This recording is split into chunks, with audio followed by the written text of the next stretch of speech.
안녕하세요. 반갑습니다. 단독자입니다. 자, 지난 미셸 푸코 광기의 역사 읽기 시간에서 이번 영상부터는 근대로 넘어가는 어떤 그 과도기적인 그 징검다리와 같은 단계의 영상이 될 거다라는 식으로 말씀을 드렸었죠. 그리고 푸코가 정상인과 자연인의 신화라는 것을 파괴하고자 했다라고 제가 말씀드렸었는데, 이게 뭐냐면은 이걸 알기 위해서 19세기에 정신병리학 19세기 당시에 정신병리학이 어떠한 특징을 지니고 있는가를 우리가 알아야 됩니다. 이 19세기 당시의 정신병리학은 정상인을 기준으로 해가지고 설정을 한 거예요. 근데 사실상 정상인이라는 개념도 그 이전에 이 로피탈 제네랄 시기 때 세워놨던 어떤 그런 기준에서 크게 벗어나지 않는 정상인이었던 거죠. 그러니까 한마디로 제가 지금까지 계속 영상에서 말씀드렸다시피 고착화되고 관습화되고 사회적으로 의식화되어 왔던 그 정상인인 거지, 뭐 이 사람들이 뭐 비정상인보다 뭐 우월한 신체적인 능력을 가졌다든지 사고 체계가 훨씬 더 올바르다든지 뭐 그런 것 때문에 정상인이라고 볼 수는 없다라는 거 여러분들 다 알고 계시죠. 자, 그래서 정상인이라는 개념 자체는 뭐예요? 이 사회인이라는 것을 이게 법적 주체와 정상인을 사실상 동일시하는 것에서 시작한다고 보면 됩니다. 그러니까 법적 주체와 정상인이 동일시된다는 것은 비정상인이라고 할 수 있는 어떤 광인이라던가 불황자, 가난한 사람들 같은 경우에는 뭐예요? 결국에는 법적 주체가 아니라고 생각을 하는 거예요. 즉, 법을 지킬 수 있는 어떤 그런 능력이라던가 자의적인 판단이 불가능한 존재로 규정을 내렸기 때문에 이런 식으로 정상인을 법적 주체와 동일시하게 되는 건데, 그래서 정상인과 다르게 광인이라는 것은 뭐예요? 질병 때문에 무슨 뭐 이상한 뭐 신체적인 뭐 정신적인 질병이 있어가지고 광인이 되는 게 아니라고 제가 방금 말씀드렸고, 그죠? 사회인, 즉 뭐예요? 법적 주체로서의 기능과 책임을 할 수 있냐 없냐가 바로 19세기 정신병리학에서 광인에 대해서 규정짓는 어떤 그런 경향성으로서 자리 잡은 건데, 다시 말씀드려서 뭐라고요? 광인으로서 인정받는 것이 질병 때문이 아니다라는 거고, 그리고 법적 주체로서 기능하느냐, 그리고 책임을 질 수 있느냐, 기능과 책임 여부에 달려있다. 왜냐? 정상인, 제가 방금 말씀드렸다시피 법적 주체와 정상인이 동일시 된다면 광인은 이러한 것에 기능과 책임을 질 수 없는 존재이기 때문입니다. 자, 그래서 이러한 논의는 정상인이라던가 비정상인은 동시적이고 상관적으로 탄생한 것임을 보여주고 있는 거예요. 비정상인, 정상인, 비정상인. 이게 상호 대립상이 되는 거죠. 그죠? 상호 대립상이 되면서 이게 뭐 제가 예전 영상에도 얘기했다시피 정상인이 먼저 나타나고 그래서 비정상이 규정되고, 비정상이 규정이 됐기 때문에 정상인이 규정되는 게 아니라 동시 상관적으로 발생한 거다. 동시 상관적으로. 자, 그래서 정상인에 의해서 치료 대상으로 규정되는 자, 정상인이 야, 얘네는 치료 대상이야 라고 말할 수 있는 자가 결국 비정상이 돼버리는 거고, 뭘로 규정하느냐에 따라서 이 법적 주체가 규정하는 것이 바로 비정상이기 때문에 비정상은 법적 주체인 정상인에 의해서 법적으로 규정되는 것이기 때문에 치료 대상이 돼버리는 거고, 그러면은 이러한 것들은 정신의학에서 의사와 환자 쌍으로 확대돼 버립니다. 확대가 돼 버리는 거예요. 정신병리학적 이러한 관점, 비정상, 정상, 법적 주체, 뭐 기능, 책임은 광인과 정상인이 의사와 환자라는 개념으로 확장돼 버리는 거예요. 확장. 19세기 정신의학에서 이렇게 대립상이 돼 버리면서 또 다른 대립상을 만들어내고, 이러한 대립의 어떤 근거는 뭐예요?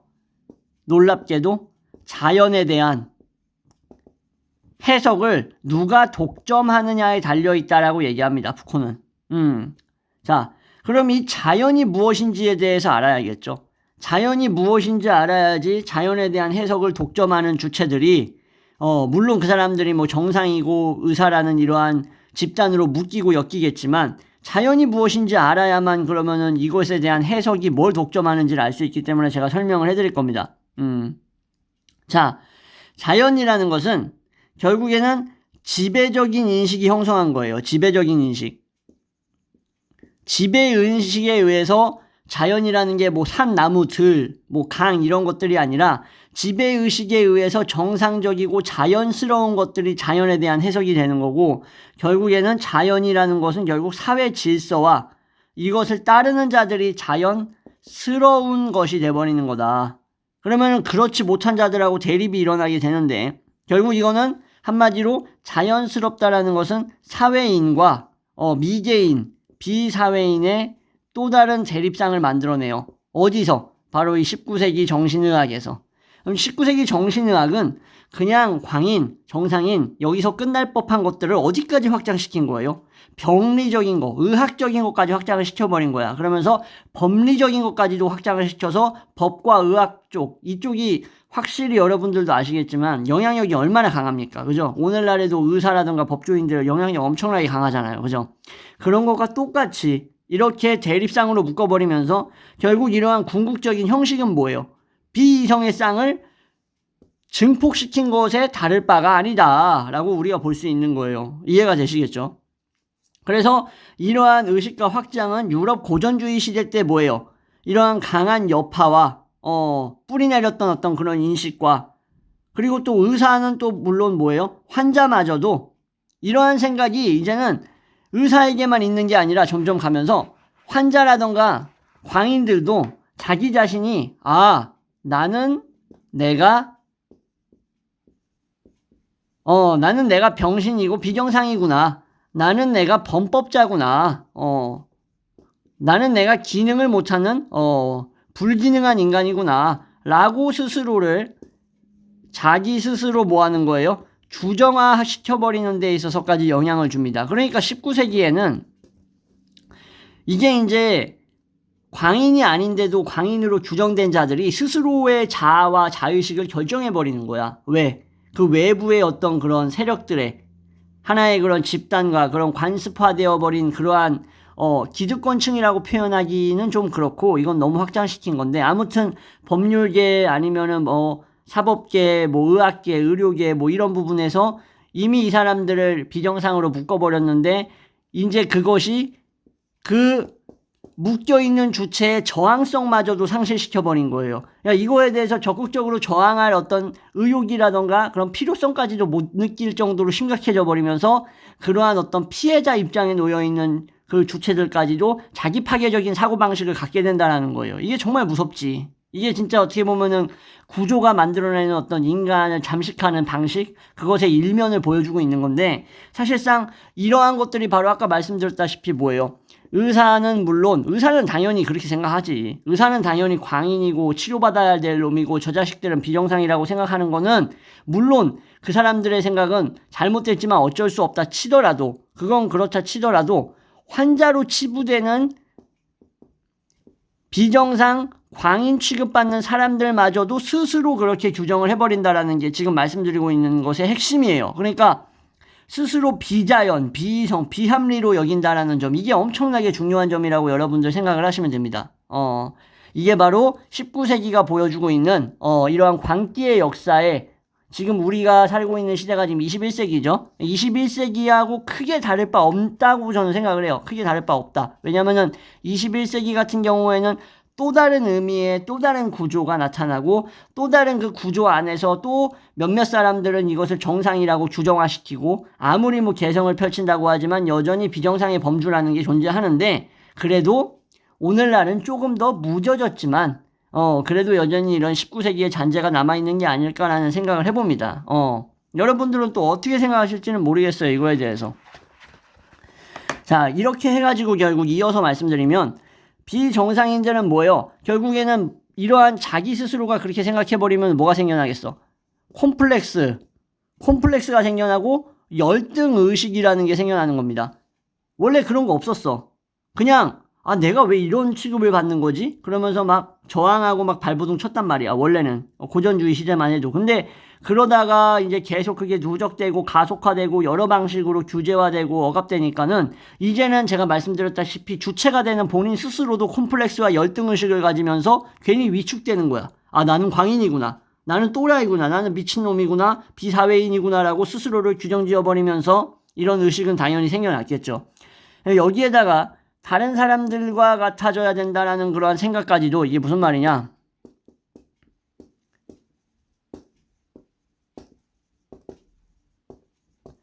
다른 사람과의 동일화 필요성을 깊게 느끼는 겁니다. 원래 이런 걸 별로 안 느꼈어. 왜냐? 스스로가 비정상이라고 생각을 안 하고 다른 사람들이 날 자꾸 비정상이라고 말하네, 이상하네, 이 정도였는데 이제 한 100년, 200년 흐르면서 어떻게 되는 거예요?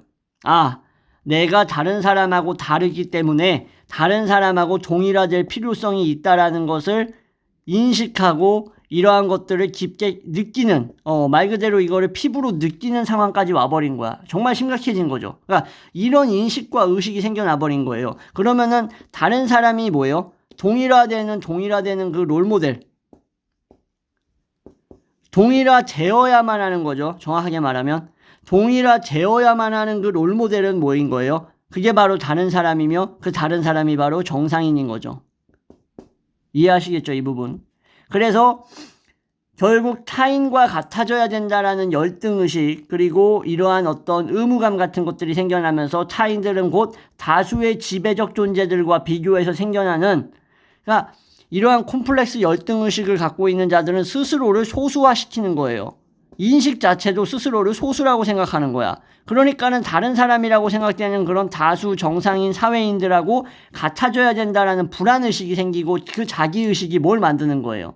이게 이제 허경 교수님이 정상 콤플렉스라고 불렀어요. 이러한 사람들에게 정상 콤플렉스가 생겨나는 거예요. 아, 나는 비정상이니까 사회 다수들과 같아져야 돼. 나는 소수자니까 사회 다수, 질서에 부합하는 사람들과 비슷해져야 돼. 라는 정상 콤플렉스가 생겨나고, 그래서 자기가 비정상이라는 콤플렉스의 일종의 뭐예요? 원인, 뭐 이런 것들, 그죠? 그런 것들. 그러니까 이거에 대해서 너는 그렇지 않아, 너는 정상이야 라고 말해주는 놈이 없는 거야. 심지어 여기다가 정상 콤플렉스를 앓고 있는 게 사실상 옆에서 누군가가 야, 잘못됐어, 구조가 틀렸어, 구조를 깨야 돼, 너는 잘못된 구조에 의해서 희생되고 있어 라고 말해주는 놈이 없어. 이게 무슨 소리냐면은 동조자가 없는 거예요. 그러니까 내가 저항의식을 갖고 있는 사람들도 점차 의식이 흐려지는 거야. 무뎌지는 거죠. 그러면서 내가 정상이라고 생각했다가도 아닌 것 같은데 정말 쟤네가 정상인가 보다, 나는 비정상이 맞나 봐, 이렇게 되는 거야. 왜? 주변에서 그렇지 않아, 너 정상이야, 너 정상인이고 넌 정말로 사회인이고 너 법적 주체야 라고 말해주는 사람이 없어. 이게 엄청난 비극이죠. 그러니까는 뭐가 되는 거예요? 스스로 문제라고 생각하는 겁니다. 내 자신이. 이렇게 좀먹어 가는 거예요. 자, 정상 콤플렉스는 이런 도식을 가지는 거예요. 나는 타인과 달라. 그래서 뭐예요? 나는 비정상이야. 근데 그래서 같아져야만 돼. 근데 그게 잘 안 돼. 그죠?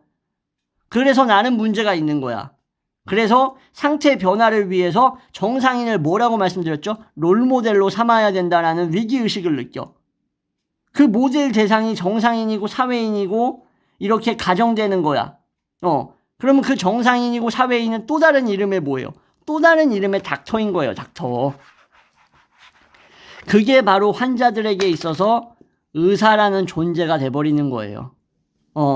의사라는 존재가 돼버리고 사회적 적응을 위해서는 이 사람들에게 자신을 맡겨야 된다라는 생각을 하게 되는 거예요. 결국에는 이러한 도식으로 흘러가는 거예요. 남과 같아져야 돼. 근데 남과 같아지는 게 안 돼. 안 되지. 왜 안 돼? 내가 비정상이라서 안 되는 거예요? 구조 때문에 내가 남들과 동일화되는 것이 안 돼. 이게 박살나지 않는 이상 내가 어떻게 정상인의 범주에 동일화가 될 수 있겠어요? 근데 그것도 모르고 이미 세뇌당하고 구조에 억눌려서 뭐라고 생각하는 거예요? 내가 진짜로 내적 결함이 있기 때문에 뭐예요? 동일화가 불가능하다라고 스스로가 포기해버리는 거예요. 푸코의 광기의 역사가 부셔버리려는 게 뭐라고요? 바로 이런 구조, 더 자세하게 말하면은 정상, 사회, 자연인, 법적 주체라는 이러한 일종의 모델로서 기능하고 있는 것들, 이러한 기능 체계들을 뭐 하는 거예요? 이러한 것들, 이런 의사의 이미지, 존재, 정상인의 이미지, 즉 구체적으로는 뭘 말씀드리는 거예요? 의사와 환자라는 이양대립을 부숴버리려고 하는 거예요. 정신의학적인 관점에서 말씀을 드리면 이 이양대립적인 이 구조 자체를 부수려고 하는 이 대립상을 부수려는 그런 시도가 바로 뭐라고요? 광기의 역사다라는 거예요. 자신의 책에서 표출하고자 하는 거죠. 이런 이미지는 결국에는 형성되는데, 이제 이런 이미지가 형성될 때 사회적인 역사적 조건들을 드러내야 된다라는 거예요. 푸코는 이런 것들을 뭐 개인의 의식을 통해서 야, 네 의식이 틀려먹었다 이 새끼야. 너가 정상인이 아니고 네 의식을 세뇌를 뜯어 고쳐야 돼. 너가 다른 마음을 먹어야 돼라고 얘기한다고 해서 되는 게 아니라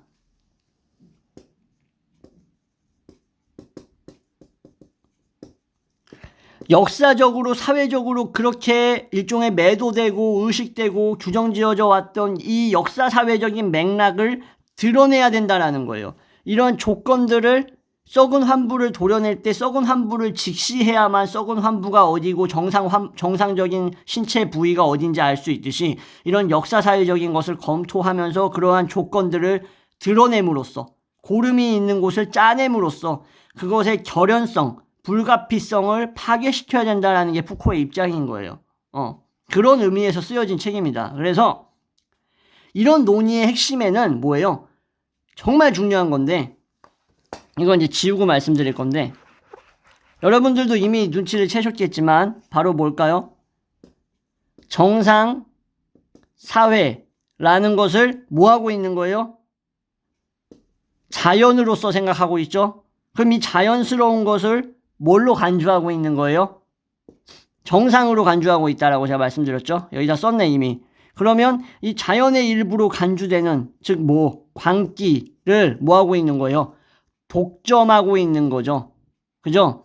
광기를 독점하는 거예요. 근데 광기를 독점하는 건 단독자님 광인들이 독점하고 있는 거 아니에요? 아니죠. 왜? 광기를 독점한다라는 말은 광기에 대한 해석을 독점한다라는 뜻이기 때문입니다. 광기에 대한 해석을 독점했기 때문에 광인이 규정되고 광인이 명명된 거죠. 지금까지 이 영상들을 쭉 여러분들 보셨을 테니까. 그죠? 광인이라는 것은 해석을 독점했기 때문에 존재하는 거지 애초에 존재했던 게 아니잖아요. 그러면 해석을 독점한다라는 것, 이게 놓여 있는 거죠. 뭐가? 푸코가 광기의 역사에서 논의하고자 하는 그 핵심에는 결국에는 해석의 독점이 놓여 있다라는 이 생각은 또 우리가 또 프리드리히 니체를 생각할 수도 있다. 이런 부분에서 이미 니체에 대해서 공부를 많이 하신 분들은 제가 무슨 말을 하려고 하는지 이미 아실 거예요. 그죠? 니체는 뭐라 그랬어요? 사실은 존재하지 않는다고 얘기했죠. 그죠? 너무 유명한 말이라서 다 아실 텐데 그럼 뭐라 그랬어요? 사실에 대한 해석만이 존재한다고 했어요. 사실에 대한 견해만이 존재한다. 그러니까 우리가 사실이라고 부르는 것은 누군가의 견해, 다수의 견해, 특정 집단의 견해라는 거죠. 그죠? 자, 오늘 영상은 여기서 마무리할 건데요. 다음 영상에서는 이제 광기가 이제 이성과 대비에 의해서만 이제 나타나게 된다라는 거, 그리고 또 뭐 처음부터 이성보다 열등한 것으로 규정되었다라는 것을 우리가 다시 뭐 복습하는 느낌으로 한 번 더 훑을 거고요. 그리고 아마 다음 영상이 이제 마지막 미셸 푸코의 이 광기의 역사 읽기 마지막 영상이 될 겁니다. 1부 기준으로 말씀드리는 거예요. 광기의 역사는 제가 말씀드렸다시피 3부까지 있는데 제가 또 이것저것 하다 보니까 지금 2부, 3부가 정리가 좀 덜 됐습니다. 그래서 솔직하게 말씀드리면 2부, 3부를 이제 좀 더 집중해서 저도 시간을 내서 이제 내년에 좀 읽어야겠죠. 정리도 해야겠고. 또 다른 것들도 또 준비해야 될 게 또 있고, 제 나름대로 또 생업도 해야 되기 때문에 그때 가서 또 다시 다룰 수 있으면, 다루도록 하겠습니다. 감사합니다. 지금까지 시청해주셔서, 다시 한번 말씀드립니다. 감사합니다.